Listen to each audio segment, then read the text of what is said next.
나에게 전부였던 사랑하는 남편이 장례식장에서 숨도 쉴 수 없을 만큼 충격적인 비밀과 맞서게 됐습니다. 그토록 사랑하고 믿었던 사람에게 느끼는 배신감이란 심장을 도려내는 고통과도 같은 아픔이었습니다. 내 남편에겐 25년 동안 숨겨온 딸이 있었습니다. 그것도 모자라 모든 재산을 가로채려는 시누이의 탐욕까지. 하지만 그 순간 또 다른 진실이 폭로됩니다. 인생을 살다 보면 예상치 못한 진실과 마주하게 될 때가 있지요. 오늘은 55세 순자의 이야기를 통해 가족의 진정한 의미에 대해 함께 생각해보는 시간을 갖겠습니다. 이런 감동적인 이야기를 더 많은 분들과 나누고 싶으시다면 좋아요와 구독 부탁드려요. 그럼 시작해볼까요? 5월의 마지막 주 서울 은평구 불광동의 낡은 아파트 단지에는 봄비가 내리고 있었습니다. 빗방울이 창문을 두드리는 소리가 마치 누군가의 울음소리처럼 들렸어요. 은평성 모병원 장례식장 안은 국화꽃 향기와 향냄새가 뒤섞여 묵직하고 무거운 공기를 만들어내고 있었습니다. 하얀 상복을 입은 여인 하나가 영정 앞 방석 위에 단정하게 앉아 있었어요. 김순자 55살. 흰 도자기 같은 피부와 또렷하고 깊은 눈매를 가진 그녀는 상복 속에서도 품격 있는 아름다움을 잃지 않고 있었습니다. 하지만 고개를 숙인 그녀의 어깨는 말할 수 없이 무거워 보였죠. 25년을 함께한 남편 김동철이 갑작스러운 심장마비로 세상을 떠난 지 이틀째 되는 날이었거든요. 순자는 남편의 영정 사진을 바라보며 지난 25년의 세월을 떠올렸습니다. 25살 어린 나이에 중매로 만나 결혼한 남편. 처음에는 어색했지만 점차 정이 들어 진짜 사랑하게 된 사람이었어요. 자식은 없었지만 둘이서 의지하며 살아온 소중한 시간들이었습니다.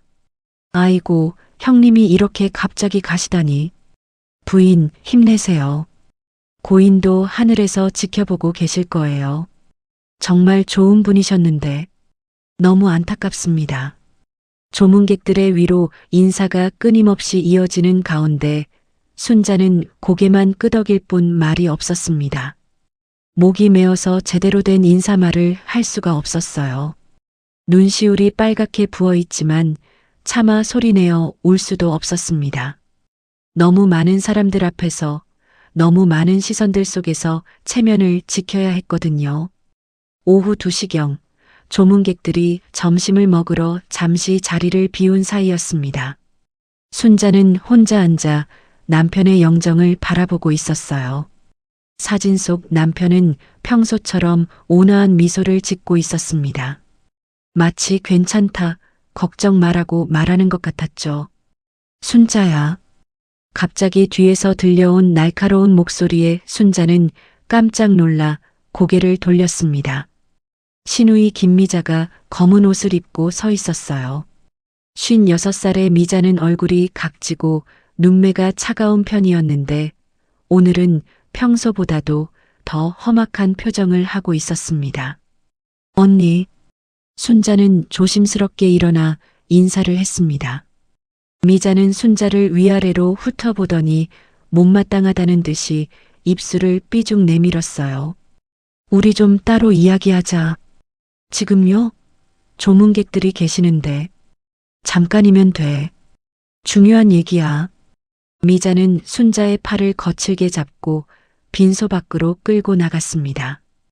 복도 한 구석, 사람들의 시선이 닿지 않는 곳까지 가서야 미자는 발걸음을 멈췄어요. 그리고는 순자를 돌아보며 차가운 목소리로 입을 열었습니다. 순자야, 현실적인 얘기를 해야겠어. 오빠 재산은 우리 집안 거야. 내가 뭘 안다고 나서니? 순자는 마치 머리를 둔기로 얻어맞은 것처럼 깜짝 놀랐습니다.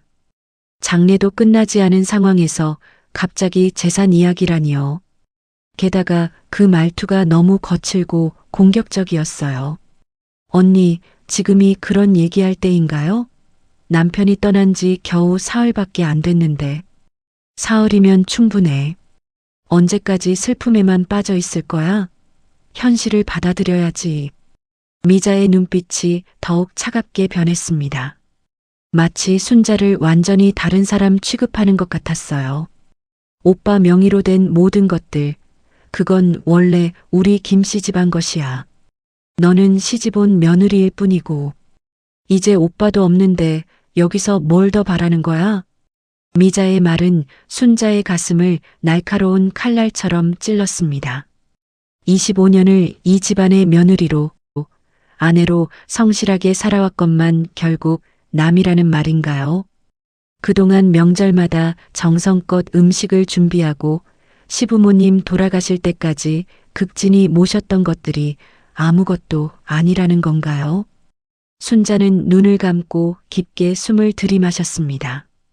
가슴이 답답하고 목이 메었지만 울음을 참았어요. 장례도 끝나지 않았는데 벌써 돈 얘기라니. 이 집안에서 나는 끝내 남이구나. 마음속으로 이런 생각이 들었지만 소리내어 말하지는 않았습니다. 언니 말씀은 장례 끝나고 차근차근 얘기해도. 차근차근은 무슨. 지금 당장 정리해야 할 것들이 산더미야. 미자는 손가락을 하나씩 세며 말했습니다. 오빠가 운영하던 작은 공장도 그렇고 이 불광동 아파트도 그렇고 농협에 있는 예금도 그렇고 다 우리 집안 것이야. 너는 그냥 적당한 선에서 받을 것만 받고 조용히 살아. 순자는 미자의 말을 들으며 온몸이 차가워지는 것을 느꼈습니다. 남편이 살아있을 때는 겉으로라도 예의를 차렸던 미자가 이제는 본색을 드러내는 것 같았어요. 알겠지? 괜한 욕심 부리지 말고. 미자는 차가운 눈빛으로 순자를 노려보며 경고하듯 말했습니다. 그리고는 발길을 돌려 빈소로 돌아갔어요. 혼자 남겨진 순자는 복도 벽에 등을 기대고 서 있었습니다. 다리에 힘이 빠져서 서 있기조차 힘들었어요. 남편을 잃은 슬픔도 채가시지 않았는데 이제는 재산 다툼까지 걱정해야 한다니요. 그때였습니다. 장례식 도우미로 일하고 있던 박철수가 조심스럽게 다가왔어요.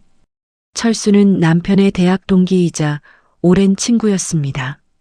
키가 크고 인상이 온화한 철수는 순자를 보더니 걱정스러운 표정을 지었습니다.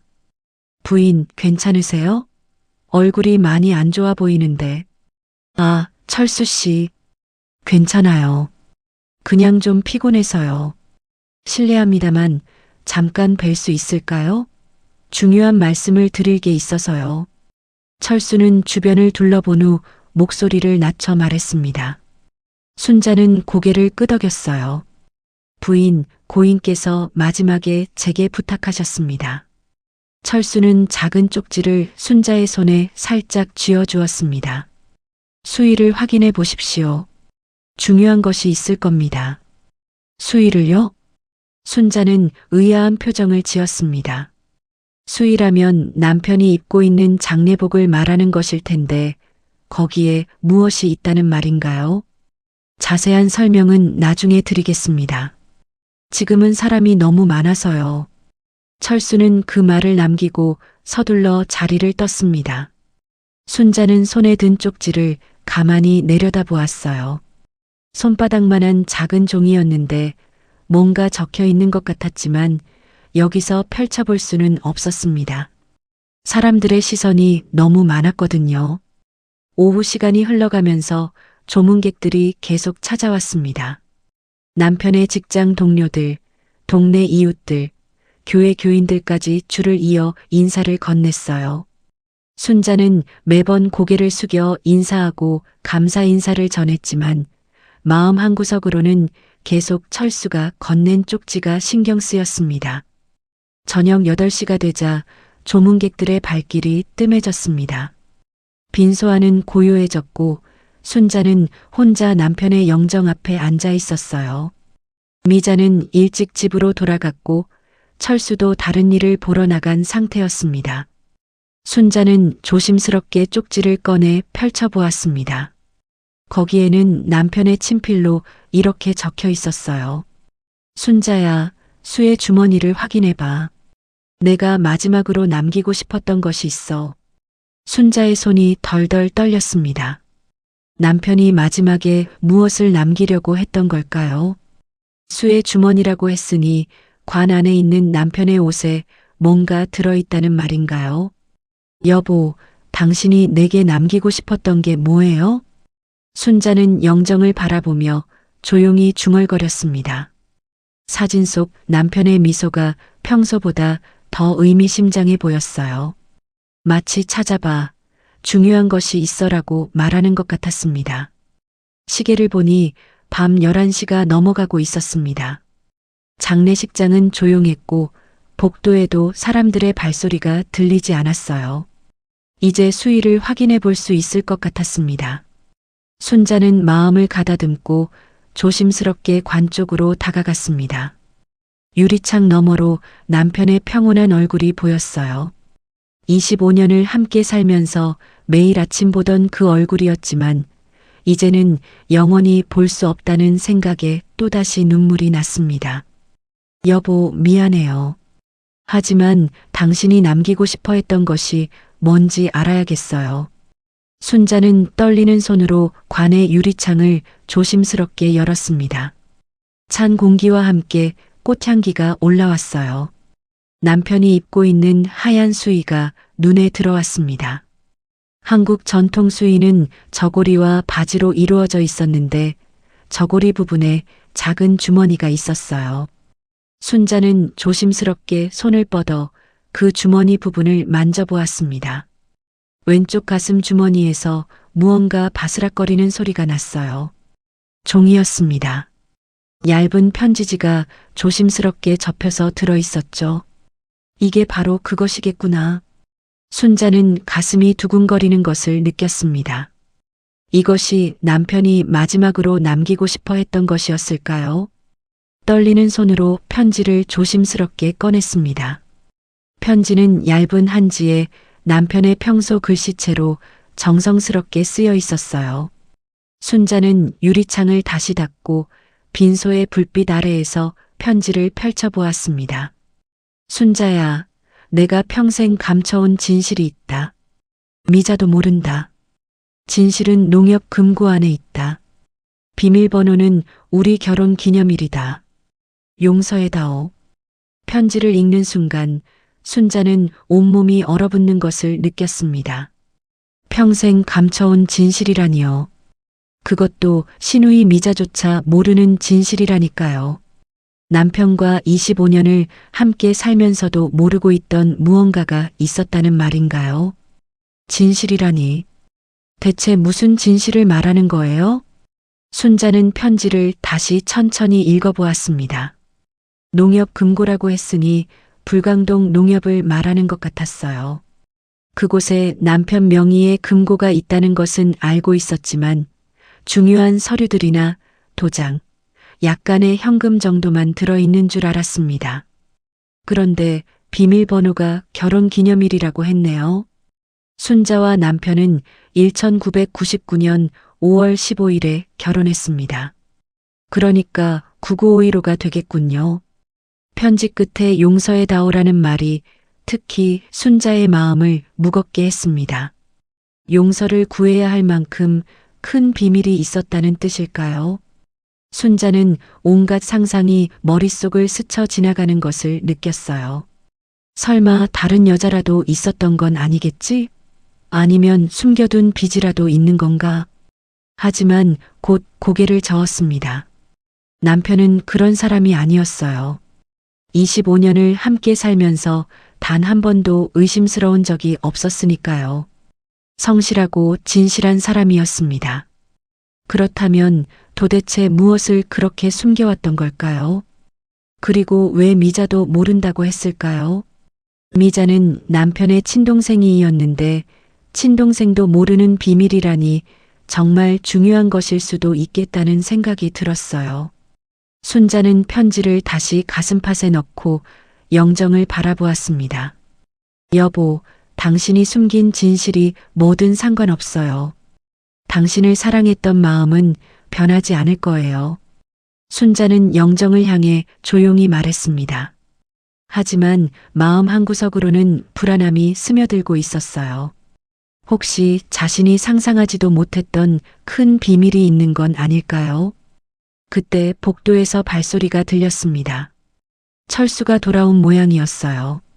순자는 서둘러 편지를 정리하고 자리에 앉았습니다. 부인께서 아직도 여기 계시는군요.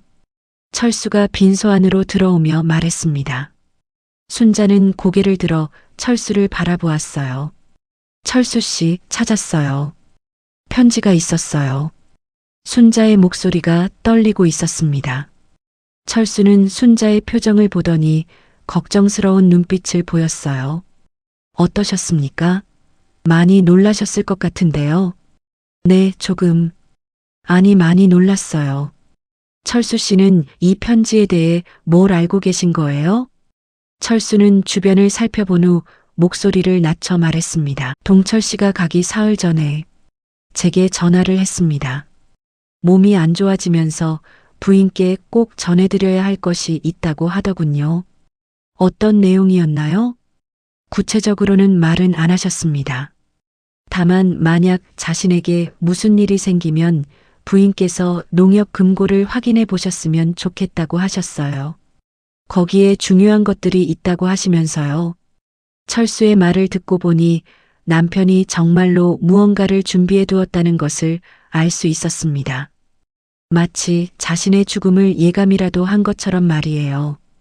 그리고 혹시 시누이 분께서 재산 문제로 부인을 힘들게 하실까봐 많이 걱정하고 계셨어요. 철수의 말을 듣고 보니 오늘 미자가 보인 태도가 이해가 되었습니다. 아마 미자도 남편이 무언가를 숨기고 있다는 것을 어렴풋이 짐작하고 있었던 모양이에요. 그래서 더욱 조급하게 재산 이야기를 꺼낸 것일 수도 있겠다는 생각이 들었습니다.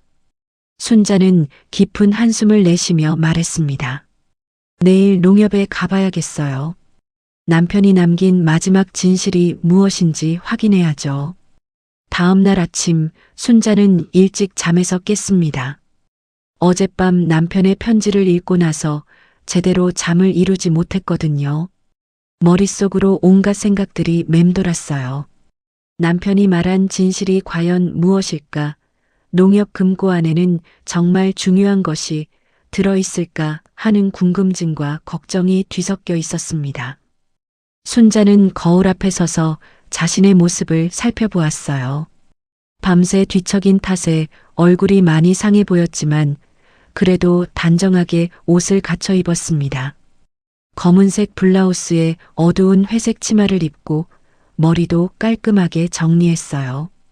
거울 속 자신의 모습을 보니 여전히 미인이라는 생각이 들었지만 눈가의 주름과 입가의 시름이 지난 몇 일간의 고통을 말해주고 있었습니다. 오전 9시쯤 철수에게 전화를 걸었습니다. 철수 씨, 저 순자예요. 오늘 농협에 갈 수 있을까요? 물론입니다, 부인. 언제 가실 건가요? 가능하면 지금 당장이라도요. 마음이 너무 급해서 밤새 잠도 못 잤어요.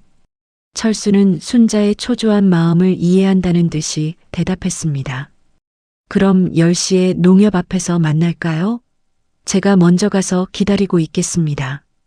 순자는 핸드백에 편지와 신분증, 그리고 남편의 사망진단서를 넣고 집을 나섰습니다. 불광동 농협까지는 걸어서 10분 거리였지만 오늘은 그 짧은 거리가 유난히 길게 느껴졌어요. 걸으면서 계속 남편의 편지가 생각났습니다. 평생 감춰온 진실이라니. 설마 다른 여자라도 있었던 건 아니겠지? 순자는 이런 생각을 하다가도 곧 고개를 저었어요. 남편은 그런 사람이 아니었습니다. 30년을 함께 살면서 단 한 번도 의심스러운 일이 없었으니까요. 그렇다면 도대체 무엇을 그렇게 숨겨왔던 걸까요? 농협 앞에 도착하니 철수가 이미 기다리고 있었습니다. 철수의 얼굴에도 긴장된 기색이 역력했어요. 부인, 준비는 다 되셨죠? 네, 가봅시다. 순자는 마음을 단단히 먹고 농협 문을 열었습니다. 농협 직원에게 금고 이용 신청을 하고 필요한 서류들을 제출했어요. 남편의 사망진단서와 자신의 신분증, 그리고 배우자임을 증명하는 서류들을 확인받은 후 드디어 금고실로 향할 수 있었습니다. 지하에 있는 금고실로 내려가는 계단을 걸을 때마다 순자의 가슴은 더욱 빠르게 뛰었어요. 철수도 말없이 순자의 뒤를 따라왔습니다. 두 사람 모두 무언가 중대한 순간을 앞두고 있다는 것을 느끼고 있었어요. 금고실은 생각보다 작고 조용했습니다. 여러 개의 금고함들이 벽면에 줄지어 있었고 남편의 금고는 가운데쯤에 위치해 있었어요. 농협 직원이 마스터키로 먼저 열고 나서 순자가 비밀번호를 입력해야 했습니다. 비밀번호는 6자리입니다. 순자는 떨리는 손으로 1999년 5월 15일, 즉 990515를 입력했습니다. 결혼 기념일이었죠. 삐삐하는 소리와 함께 금고문이 열렸어요. 드디어 순자는 숨을 깊게 들이마시고 금고 안을 들여다보았습니다. 생각보다 많은 것들이 들어있지는 않았어요. 몇 개의 서류 봉투와 작은 상자 하나가 전부였습니다. 철수는 조심스럽게 말했습니다. 부인, 천천히 확인해 보세요. 고인께서 중요하다고 하신 것이 분명 있을 겁니다. 순자는 가장 큰 서류 봉투를 먼저 꺼냈습니다. 갈색 봉투에는 아무 표시도 없었지만 제법 두껍게 서류들이 들어있는 것 같았어요. 손가락으로 봉투를 열어보니 여러 장의 서류가 나왔습니다. 첫 번째 서류를 보는 순간 순자는 깜짝 놀라 손을 떨었습니다. 이게 뭐야? 그것은 출생신고서였습니다. 그런데 순자가 알지 못하는 이름이 적혀 있었어요. 성명 김은지, 생년월일 1997년 3월 20일 부 김동철 모 이미영. 순자는 서류를 다시 한번 자세히 살펴보았습니다. 불안에 적힌 김동철은 분명 자신의 남편 이름이었어요. 하지만 모란에 적힌 이미영이라는 이름은 처음 들어보는 이름이었습니다. 김은지, 28살. 순자는 중얼거리며 계산해 보았습니다. 1997년생이면 올해 28살이 맞았어요. 그런데 이 아이가 남편의 딸이라고요? 철수도 순자의 어깨 너머로 서류를 보더니 놀란 표정을 지었습니다. 부인, 이 아이는 누구예요? 남편의 딸이라니. 순자의 목소리가 떨리고 있었습니다. 갑자기 머리가 하얗게 변하는 것 같았어요.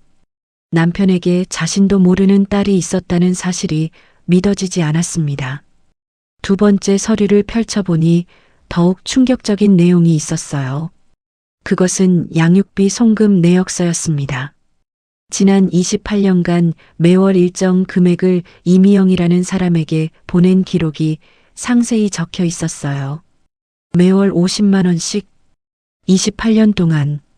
순자는 믿을 수 없다는 표정으로 서류를 바라보았습니다.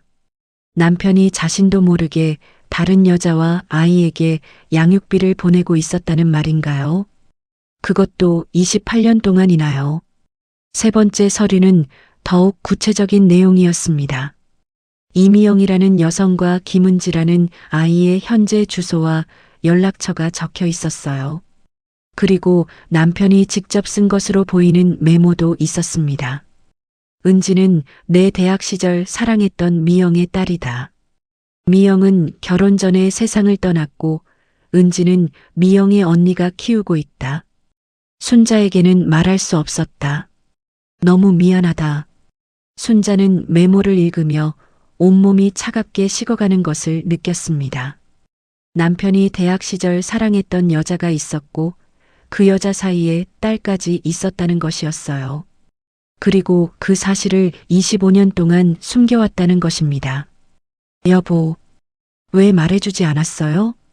순자의 눈에서 눈물이 흘러내렸습니다.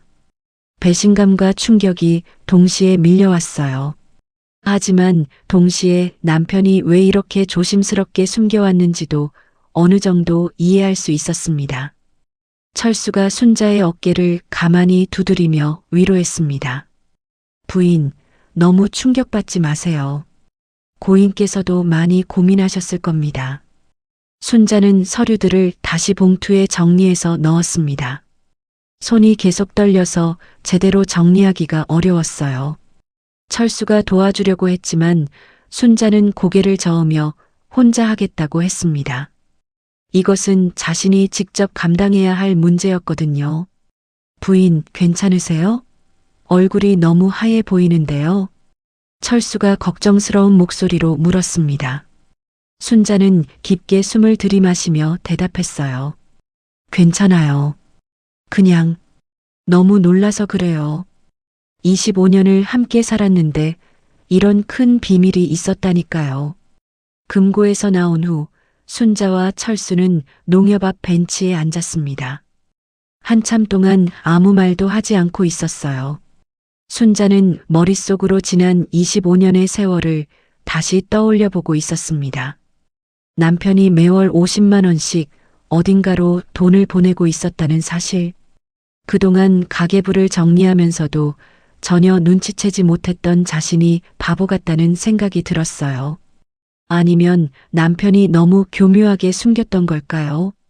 철수 씨, 정말 몰랐어요? 동철 씨와 다른 여자 사이에 딸이 있다는 걸요?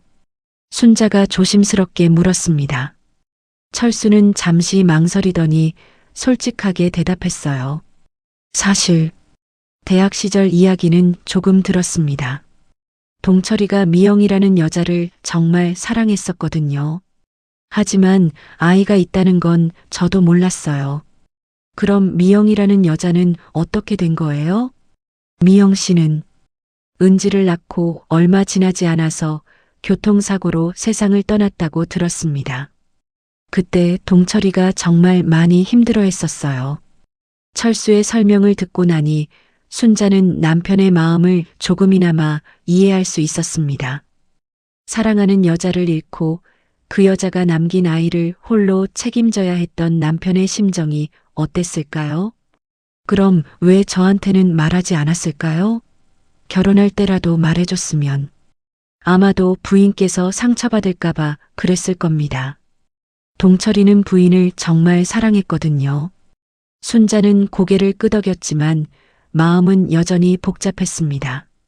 남편의 배려였다고 하지만 25년 동안 속고 살았다는 기분을 지울 수는 없었어요. 오후 2시경 순자는 장례식장으로 돌아왔습니다.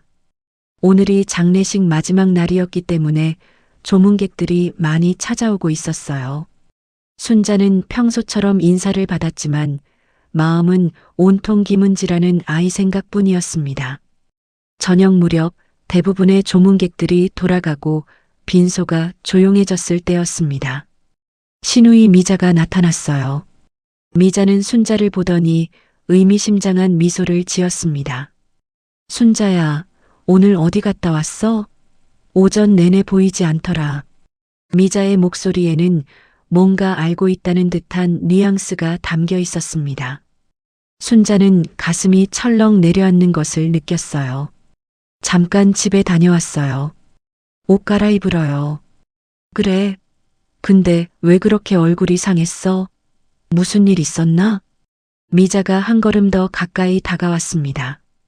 순자는 본능적으로 한 발 뒤로 물러났어요. 아무 일도 없었어요. 정말? 혹시 농협에라도 갔다 온 건 아니야?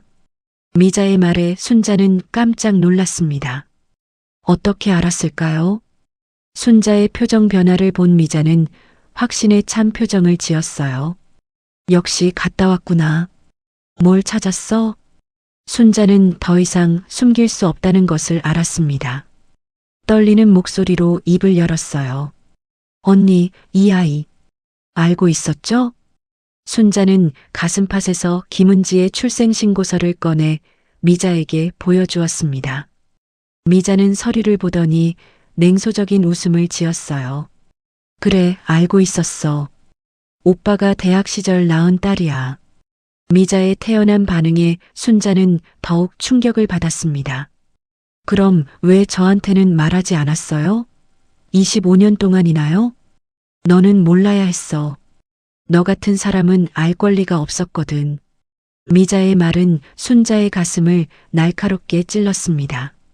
너 같은 사람이라니 25년을 이 집안의 며느리로 살았는데도 여전히 남 취급을 받고 있다는 뜻인가요? 언니가 무슨 권리로 그런 말을 해요? 저는 동철이의 아내였어요. 아내? 그래, 법적으로는 아내였지. 하지만 오빠의 진짜 사랑은 미영이었어. 너는 그냥 편의상 결혼한 거였다고. 미자의 잔인한 말에 순자는 서류를 가슴에 끌어안고 흐느끼기 시작했습니다. 25년 결혼 생활이 거짓이었다는 말인가요?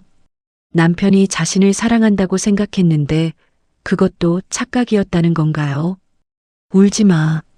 이제라도 진실을 알게 된 게 다행이야. 미자는 순자의 눈물을 보며 더욱 차가운 표정을 지었습니다. 그 아이 은지 말이야. 곧 여기로 올 거야. 아버지 장례식에 참석하러 말이지. 뭐라고요? 순자는 깜짝 놀라 고개를 들었습니다. 내가 연락했어. 아버지의 마지막 길이니까 당연히 와야지. 그리고 재산 상속 문제도 있고. 재산 상속이요? 당연하지. 은지는 오빠의 친딸이야. 법적으로도 상속권이 있어. 너보다 우선순위가 높다고. 미자의 말을 듣는 순간 순자는 온몸이 얼어붙는 것을 느꼈습니다.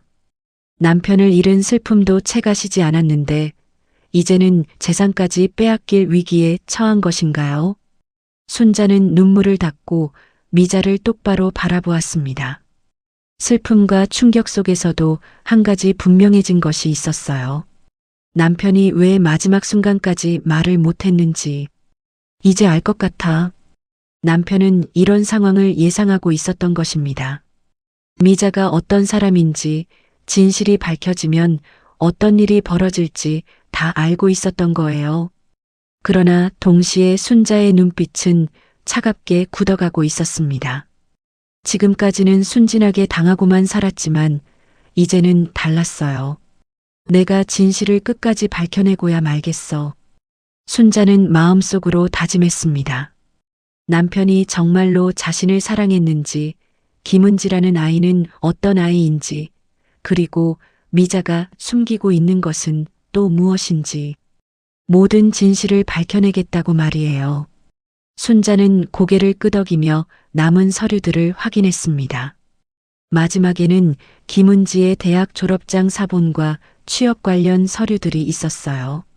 남편이 이 아이의 인생을 꾸준히 지켜봐 왔다는 것을 알 수 있었습니다. 이 아이는 내 남편의 딸이구나. 순자는 김은지의 사진이 붙은 대학 졸업장을 바라보며 복잡한 심정을 느꼈습니다. 사진 속 은지는 남편을 닮은 듯한 눈매를 하고 있었어요. 다음 날 아침 장례식 마지막 날이었습니다. 순자는 밤새 잠을 이루지 못하고 뒤척였어요. 미자의 말이 계속 머릿속을 맴돌았거든요. 김은지라는 아이가 정말 오늘 나타날까요? 그리고 미자의 말처럼 재산 상속 문제가 정말 복잡해질까요? 아침 일찍부터 장례식장은 분주했습니다. 오늘 오후에 발인식을 치르고 화장장으로 향할 예정이었거든요. 순자는 평소보다 더 신경 써서 옷을 차려입었어요. 검은색 정장에 진주 목걸이를 하고 머리도 단정하게 올렸습니다. 마지막 가는 길인 만큼 남편에게 부끄럽지 않은 모습을 보여주고 싶었거든요. 오전 10시경부터 조문객들이 하나둘 모여들기 시작했습니다. 평소보다 많은 사람들이 찾아왔어요. 남편의 직장 동료들, 동네 이웃들, 교회 교인들까지 줄을 이어 마지막 인사를 건넸습니다. 순자는 매번 고개를 숙여 감사 인사를 전했지만 마음 한구석으로는 계속 불안했어요. 언제 김은지라는 아이가 나타날지 모른다는 생각에 입구 쪽을 자꾸 돌아보게 되었습니다. 오후 1시경이었습니다. 순자가 조문객들과 인사를 나누고 있을 때 장례식장 입구가 열리며 한 여성이 들어왔어요. 28살 정도로 보이는 젊은 여성이었는데 키가 크고 날씬했습니다. 검은색 정장을 입고 있었는데 옷차림이 소박해 보였어요.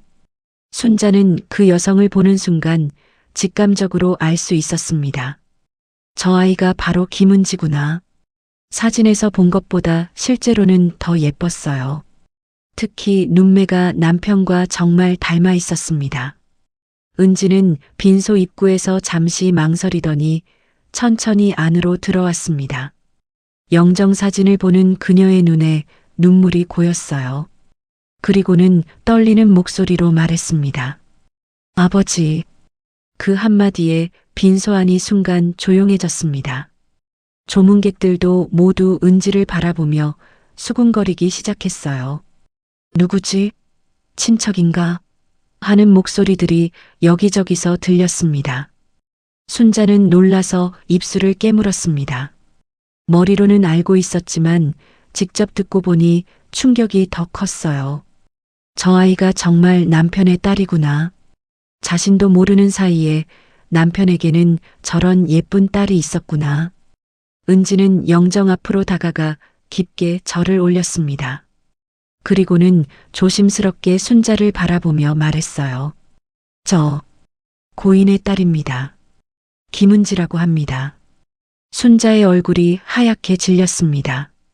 지금까지는 서류로만 확인했던 일이 현실이 되는 순간이었습니다. 딸이라고요? 순자가 떨리는 목소리로 되물었습니다. 은지는 고개를 끄덕이며 눈물을 흘렸어요. 네, 아버지께서 저를 낳아주셨습니다. 어머니는 제가 어릴 때 돌아가셔서 이모가 키워주셨어요. 순자는 어떻게 대답해야 할지 몰라 멍하니 서 있었습니다. 그때 미자가 나타났어요. 미자는 은지를 보더니 반가운 듯이 다가갔습니다. 은지야, 왔구나. 많이 컸네. 고모, 안녕하세요. 은지가 미자에게 인사를 하는 것을 보니 둘이 평소에도 연락을 주고받았다는 것을 알 수 있었어요. 순자만 혼자 모르고 있었던 것입니다. 미자는 은지를 순자에게 소개했습니다. 순자야, 이 아이가 바로 은지야. 내 남편의 친딸이지. 순자는 은지를 바라보며 복잡한 감정을 느꼈습니다. 미워해야 할까요? 동정해야 할까요? 이 아이에게는 아무 죄가 없었지만 자신의 자리를 위협하는 존재이기도 했거든요. 안녕하세요. 은지가 조심스럽게 순자에게 인사를 건넸습니다. 순자는 겨우 고개만 끄덕였어요.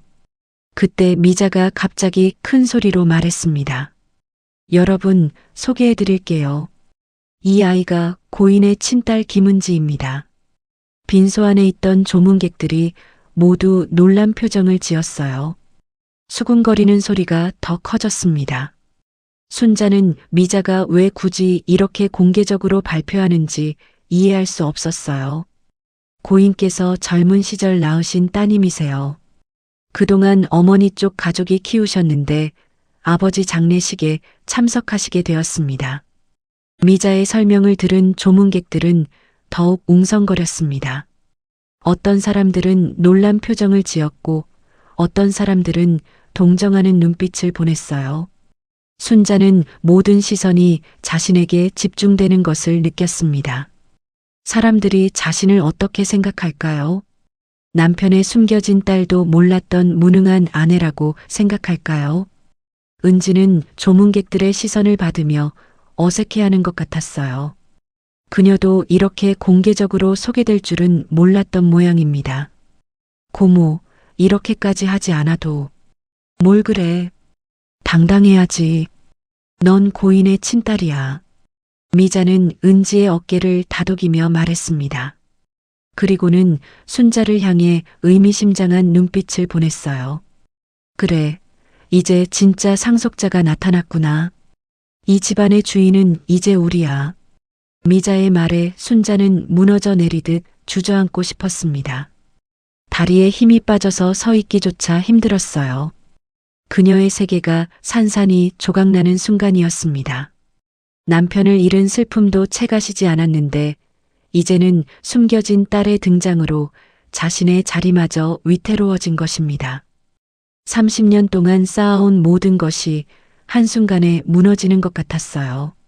순자는 가까스로 정신을 차리고 은지를 다시 바라보았습니다.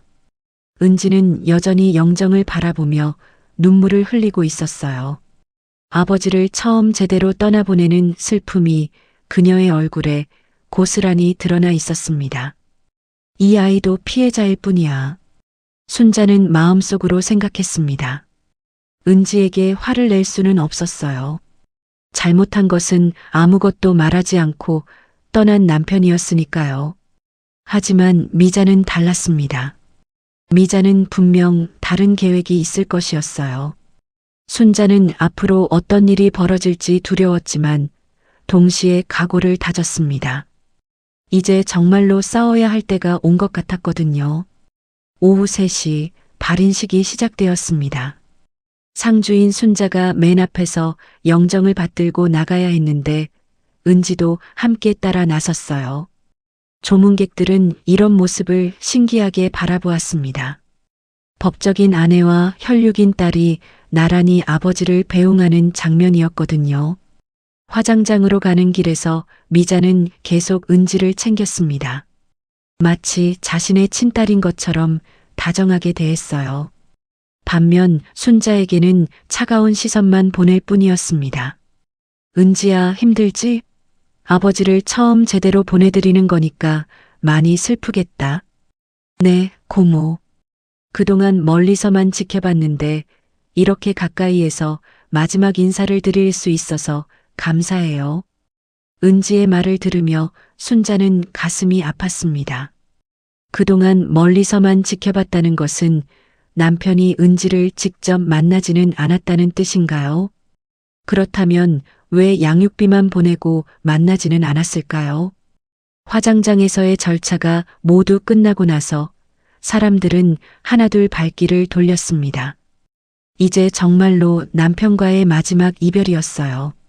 순자는 납골당에 모셔진 남편의 위패를 바라보며 눈물을 흘렸습니다. 여보, 이제 정말 끝인가요? 우리의 25년이 이렇게 끝나는 건가요? 순자의 중얼거림을 들은 은지가 조심스럽게 다가왔어요. 어머니, 아니 사모님, 죄송합니다. 제가 나타나서 더 힘드시겠어요. 은지의 말에 순자는 고개를 들어 그녀를 바라보았습니다. 은지의 눈에도 눈물이 가득했어요. 이 아이도 아버지를 잃은 슬픔을 느끼고 있구나. 아니에요. 당신도 남편의 딸이니까요. 순자는 가까스로 그렇게 대답했습니다. 마음은 복잡했지만 은지에게 화를 낼 수는 없었어요. 저녁 무렵 장례와 관련된 모든 절차가 끝났습니다. 순자는 집으로 돌아가려고 했는데 미자가 막아섰어요. 순자야, 우리 이제 현실적인 얘기를 해야겠다. 무슨 얘기요? 재산 정리 말이야. 은지도 있으니까 같이 얘기하자. 미자는 순자와 은지를 데리고 장례식장 근처 찻집으로 갔습니다. 조용한 구석자리에 앉자마자 미자는 본론을 꺼냈어요. 순자야, 이제 현실을 받아들여야 해. 오빠의 재산은 법적으로 상속순위가 있어. 상속순위요? 배우자인 내가 반, 직계자손인 은지가 반. 이게 법이야.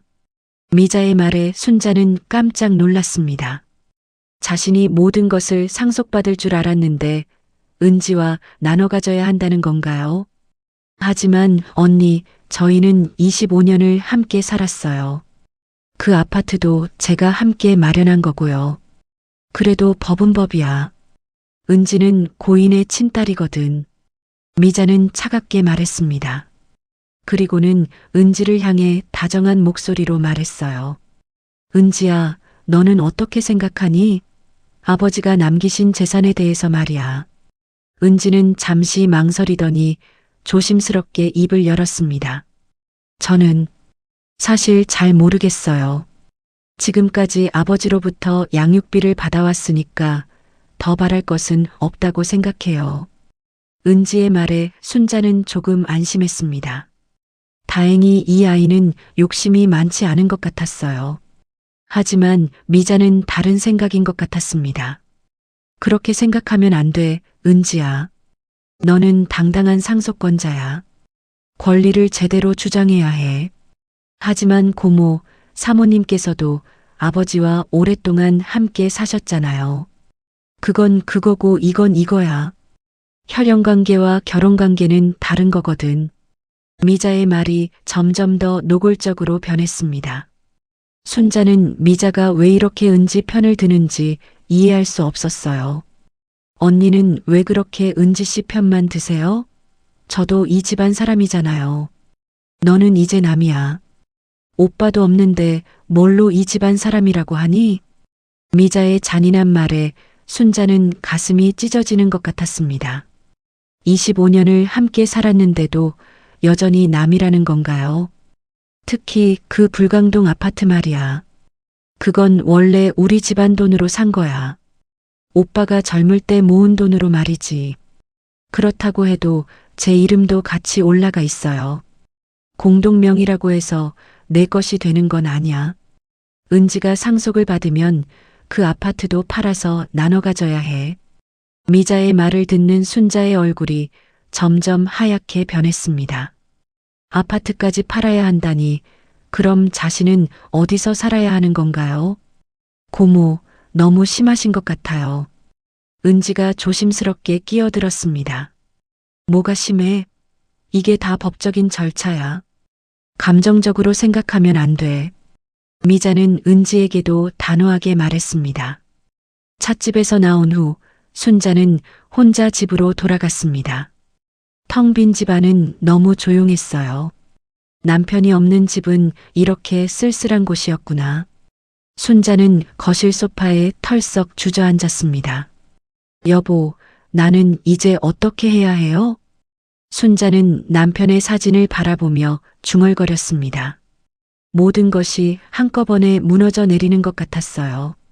남편도 잃고 재산도 잃고 심지어 살던 집까지 잃을 위기에 처했습니다. 그날 밤 순자는 잠들 수 없었습니다. 계속 생각에 잠겨 있었어요. 남편이 정말 자신을 사랑했을까요? 아니면 미자 말처럼 편의상 결혼한 것이었을까요? 새벽 2시경 순자는 침대에서 일어나 거실로 나갔습니다. 남편의 사진 앞에 앉아서 조용히 말했어요. 여보, 당신이 숨긴 진실이 뭐든 상관없어요. 하지만 이제 나도 진실을 찾아야겠어요. 내가 정말 당신에게 무엇이었는지, 은지라는 아이는 어떤 아이인지, 그리고 미자가 왜 이렇게 나를 몰아내려고 하는지 모든 걸 알아내겠어요. 순자의 눈빛이 단단해졌습니다. 지금까지는 순진하게 당하고만 살았지만 이제는 달랐어요. 자신을 지켜야 했고 진실을 밝혀내야 했습니다. 더 이상 당하고만 살지 않겠어요. 내가 누구인지, 내 권리가 무엇인지 정확히 알아보겠어요. 다음 날 아침 순자는 일찍 일어나 변호사 사무실을 찾아갔습니다. 남편의 유언장이 있는지 확인해 보고 싶었거든요. 지금까지 미자와 은지의 말만 듣고 있을 수는 없었어요. 자신의 권리가 무엇인지 정확히 알아야 했습니다.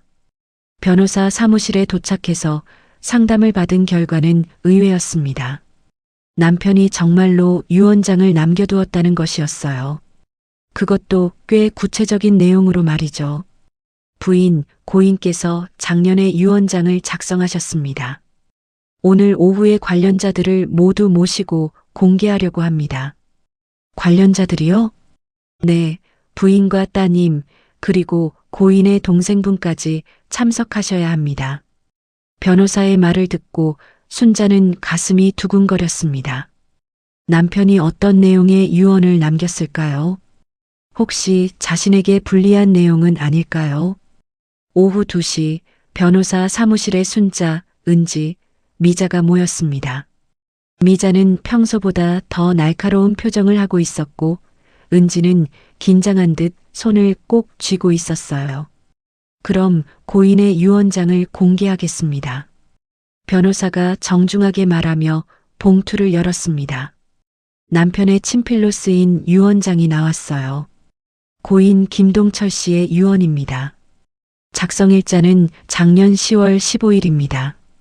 변호사가 천천히 읽기 시작했습니다. 나 김동철은 정신이 온전한 상태에서 다음과 같이 유언합니다. 순자는 숨을 죽이고 들었습니다. 자신의 운명이 결정되는 순간이었거든요. 첫째, 불광동 아파트는 아내 김순자에게 단독으로 상속합니다. 또한 매월 생활비로 100만 원씩 순자에게 지급되도록 예금을 별도로 설정해 두었습니다. 순자는 깜짝 놀라 변호사를 바라보았습니다. 아파트가 자신의 단독 소유가 된다고요? 그리고 매월 생활비까지 받을 수 있다고요? 미자의 얼굴이 순간 일그러졌습니다. 둘째, 딸 김은지에게는 교육비 명목으로 받아온 예금 중 3천만 원을 상속합니다. 이는 은지가 앞으로 새로운 시작을 할 수 있도록 돕기 위함입니다. 은지는 눈물을 흘리며 고개를 숙였습니다. 아버지의 마지막 배려였어요. 셋째, 나머지 모든 예금과 자산은 불광동 복지재단에 기부합니다. 이는 우리가 살아온 이 동네에 작은 보탬이 되기를 바라는 마음입니다. 변호사의 말이 끝나자 미자가 벌떡 일어났습니다. 이게 뭐야? 내 몫은 어디 있어? 왜 나한테는 아무것도 없어? 미자의 목소리가 사무실에 울려 퍼졌습니다. 얼굴이 새하얗게 질려 있었어요. 동생분, 고인의 뜻은 분명합니다. 유언장에는 동생분에 대한 언급이 없습니다. 말도 안 돼. 나는 오빠의 친동생이야. 법적으로도 상속권이 있다고. 하지만 유언장이 있는 상황에서는 고인의 의사가 우선됩니다. 변호사는 차분하게 설명했습니다. 미자는 믿을 수 없다는 표정으로 유언장을 빼앗아 직접 확인해 보았어요. 이건 가짜야. 오빠가 이런 유언을 남길 리 없어. 필적 감정도 마쳤고 공증도 받은 정식 유언장입니다. 순자는 이 모든 상황이 꿈 같았습니다. 남편이 자신을 이렇게까지 생각해 주었다니요. 아파트도 지킬 수 있고 생활비 걱정도 없어졌습니다. 그런데 유언장에는 더 중요한 내용이 있었어요. 마지막으로 고인께서 남기신 편지가 있습니다. 부인께 전해드리라고 하셨습니다. 변호사가 순자에게 편지를 건넸습니다. 순자는 떨리는 손으로 편지를 펼쳐보았어요. 순자야, 평생 미안했다. 지금 은지 때문에 마음고생이 많을 텐데 끝까지 말하지 못해서 죄송하다. 하지만 너를 사랑한 마음만큼은 진실이었다. 미자가 너를 괴롭힐 줄 알고 있었기에 이렇게 유언을 남긴다. 은지도 착한 아이니까 잘 돌봐주길 바란다. 너희 둘이 서로 의지하며 살았으면 좋겠다. 편지를 읽는 순자의 눈에서 눈물이 흘러내렸습니다. 이번에는 슬픔의 눈물이 아니라 안도와 감사의 눈물이었어요. 남편이 자신을 정말 사랑했다는 것을 확인할 수 있었거든요. 오빠가 왜 이런 짓을 했어? 나는 평생 오빠를 위해 살았는데. 미자가 소리를 지르며 화를 냈습니다. 하지만 이미 정해진 일이었어요. 변호사는 미자에게 차분히 설명했습니다. 고인께서 별도로 남기신 메모가 있습니다. 탐욕을 멀리하고 사랑을 남기고 싶다고 하셨습니다. 동생분께서 재산에만 관심이 있다는 것을 알고 계셨던 것 같습니다. 미자의 얼굴이 더욱 일그러졌습니다. 지금까지 자신이 당연히 받을 거라고 생각했던 재산이 모두 물거품이 된 것이었어요. 이건 불공평해. 나도 법적 조치를 취할 거야. 동생분께서 원하신다면 그렇게 하십시오. 하지만 정식 유언장을 뒤집기는 쉽지 않을 겁니다.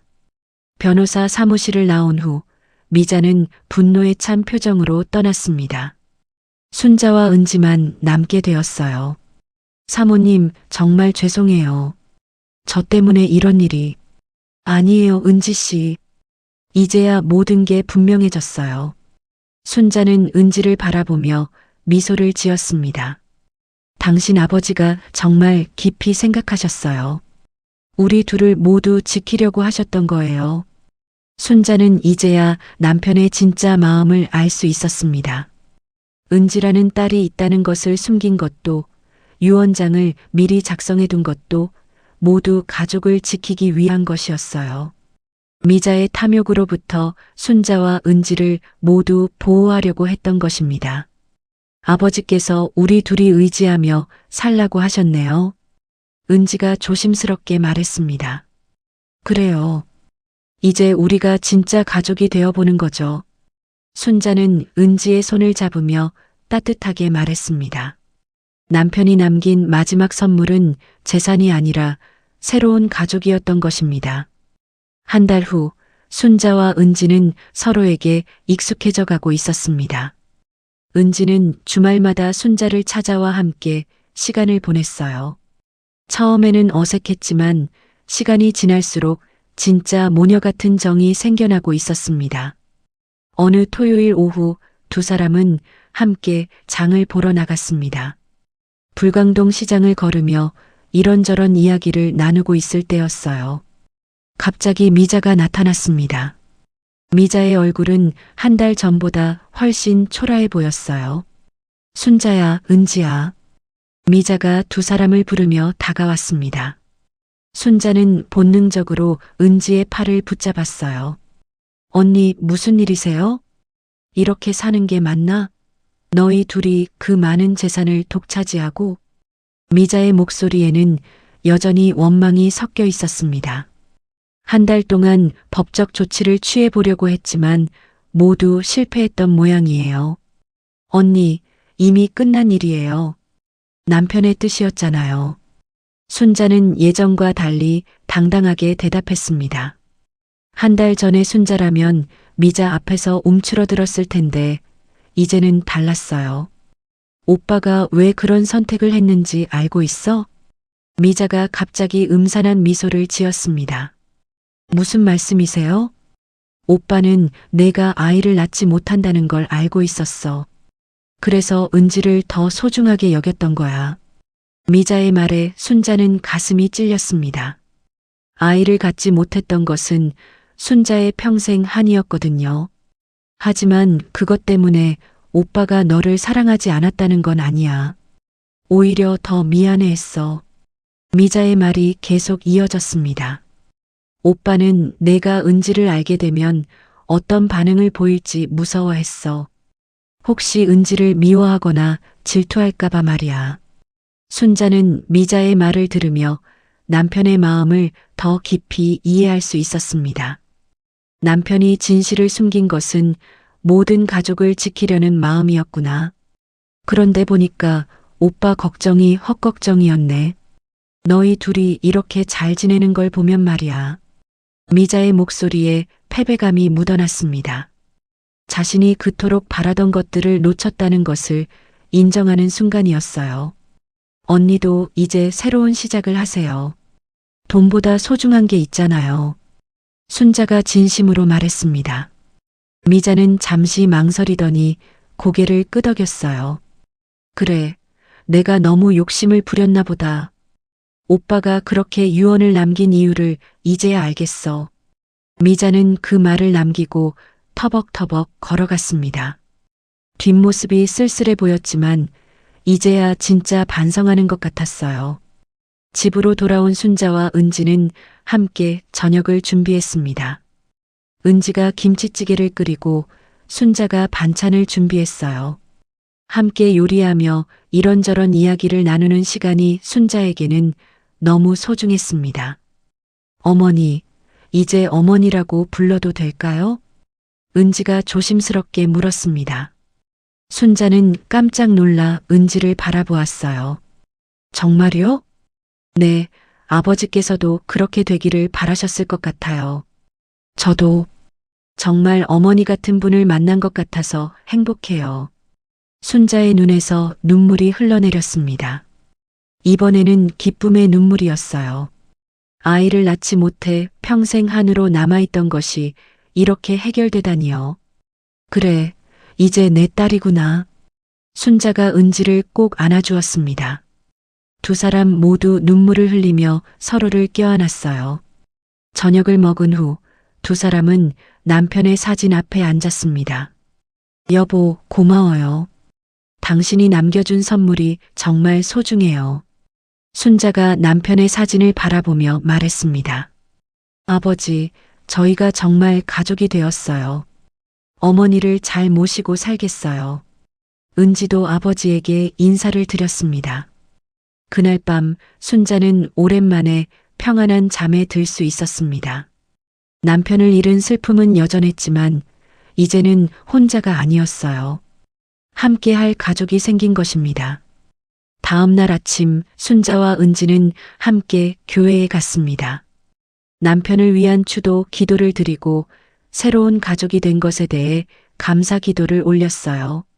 하나님, 저희에게 새로운 희망을 주셔서 감사합니다. 이제 저희가 서로 의지하며 살아갈 수 있게 해주세요. 순자의 기도 소리가 교회 안에 울려 퍼졌습니다. 교회에서 나온 후 두 사람은 한강공원을 산책했습니다. 봄바람이 부드럽게 불어왔고 강물은 햇살에 반짝이고 있었어요. 어머니, 앞으로 어떻게 살 계획이세요? 은지가 물었습니다. 글쎄, 이제 나이도 있고 해서 조용히 살려고 해. 그런데 가끔은 복지재단 일도 도와볼까 생각 중이야. 동철 씨가 기부한 돈으로 만든 재단이니까. 좋은 생각이에요. 저도 도와드릴게요. 그래. 그럼 우리 함께 의미 있는 일을 해보자. 순자는 미소를 지으며 은지의 손을 잡았습니다. 이제 정말로 새로운 시작이었어요. 강변을 걸으며 순자는 생각했습니다. 남편의 죽음으로 시작된 이 모든 일들이 결국은 축복이 되었구나. 숨겨진 딸을 만나게 되었고 진짜 가족의 의미를 깨닫게 되었으니까요. 어머니, 웃음이 정말 예뻐요. 은지가 순자를 바라보며 말했습니다.